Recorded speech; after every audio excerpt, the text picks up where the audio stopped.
Lo que estaremos haciendo en el día de hoy es haciendo un repaso en nuestro Instituto Bíblico Ministerial, aquí de Iglesia Virtud, y queremos estudiar o vamos a estar estudiando las 7 iglesias. Estas 2 iglesias que voy a mencionar, la primera y la segunda que aparece en el libro de Apocalipsis, primera es la iglesia de Éfeso, sería un repaso, y la segunda, y luego vamos a estar viendo y entrando a las otras iglesias siguientes. Así que la iglesia de Éfeso fue una iglesia que fue fundada, y anteriormente habíamos hablado, no sé si alguien se acuerda, pero fue fundada por el apóstol Pablo. Eso sucedió en su segundo viaje misionero. La palabra Éfeso simplemente quiere decir deseado. Y en efecto, el ejemplo de la iglesia en Éfeso es lo que Dios realmente desea. Ahora, para su iglesia, eso es lo que Dios anhela, eso es lo que Dios desea, ¿no es cierto? Ahora, en una iglesia ferviente, en amor y celosa, podemos encontrar que esta era la iglesia de Éfeso. Si usted hablaba acerca de una iglesia que tenía celo por la verdad, esto era la iglesia de Éfeso. Era una iglesia que tenía un gran amor, y proféticamente Éfeso corresponde a la era apostólica, cuyo principio fue en el año 33 después de Cristo. Esto prolongó hasta el año 96. Así que esa iglesia duró desde el 33 después de Cristo y se prolongó hasta el año 96. En el versículo 2, esto es lo que dice: yo sé tus obras, y el Señor es el que conoce y reconoce las obras de sus siervos. Él es el que conoce quiénes somos, conoce todo de nosotros.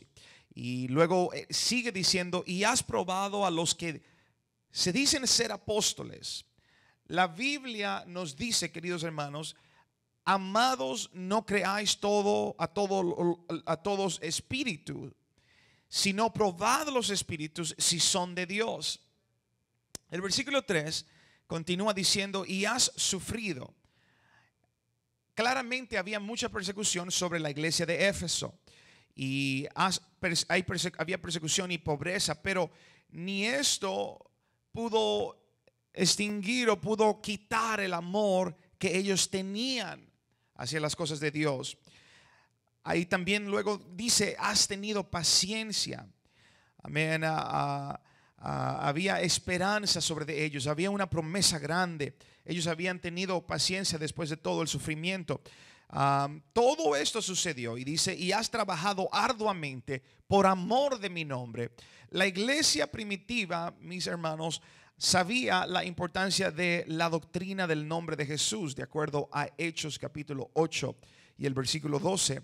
Hechos capítulo 8 y el versículo 12, esto es lo que dice la palabra de Dios en este versículo. Amén. Si ustedes los pudieran leer conmigo. Amén. En el libro de Hechos capítulo 8 y el versículo 12. Pero cuando creyeron a Felipe, que anunciaba el evangelio del reino de Dios y el nombre de Jesucristo, se bautizaban hombres y mujeres. Es igual como en el día de hoy. El versículo 4 dice: pero tengo contra ti que has dejado, ¿qué? Tu primer amor. Si era una iglesia de amor, pero ¿cómo puede ser que luego de ser una iglesia de amor dejaron su primer amor? La obra de iniquidad y de apostasía estaba comenzando a manifestarse entre ellos. San Judas, escribiendo en los años finales de la era apostólica, él advertía a la iglesia contra la apostasía, diciéndoles a ellos de esta manera: me ha sido necesario escribiros exhortando que contendáis ardientemente por la fe que ha sido una vez dada a los santos. Y en el versículo 17 leemos donde dice: amados, ¿qué dice? Tened memoria de las palabras que antes fueron dichas por los apóstoles. Si saltamos al versículo 5, recordamos o miraremos donde dice: recuerda, por tanto, de dónde has caído, y arrepiéntete y haz las primeras obras. La misma reprensión, querido estudiante, dio Jehová al pueblo de Israel por la boca del profeta Jeremías, diciéndoles a ellos: paraos en los caminos y mirad y preguntad por las sendas antiguas cuál es el buen camino, y andad por él, y andad, lo que dice, y hallaréis descanso para vuestra alma. Libro de Jeremías capítulo 6 versículo 16. Ahora, volviendo a Apocalipsis, en el versículo 6 habla de las obras de los Nicolaitas, las cuales estudiamos, y al principio habíamos dado como tarea buscar acerca de las obras de los Nicolaitas. Aquí podemos nosotros encontrar, hermanos, y tenemos las dos palabras griegas, Nico, diga conmigo Nico, y Nico quiere decir conquistar, y la palabra laitas se refiere al pueblo. Así que él quería obviamente conquistar al pueblo. Y esa es la misma manera de que lo hacían el fariseísmo en ese tiempo. Querían conquistar al pueblo. Como dijo, mirad, guardaos de la levadura de los fariseos. Los fariseos eran fanáticos religiosos que se imponían pesadas cargas sobre del pueblo. Mateo 23 habla acerca de eso, no tendremos que ir allí ahora mismo. Así que en esta manera, hermanos, conquistaron al pueblo. En la Iglesia Católica Romana existe esa misma condición de cómo conquistar al pueblo, la jerarquía romana. Y podemos estudiar acerca de que era la jerarquía la que dominaba al pueblo. Habían hospitales que eran los hospitales, y de quienes eran los dueños eran de los católicos. Habían escuelas, quienes eran los, escuelas de monjas, que tal vez algunos de ustedes en su país pudieron llegar en algún tiempo. Y todo esto era una manera de cómo ellos conquistaban al pueblo. Tenían una dictadura como los políticos en esta tierra en el día de hoy. Esta era una semilla mala, esa era una cizaña de error.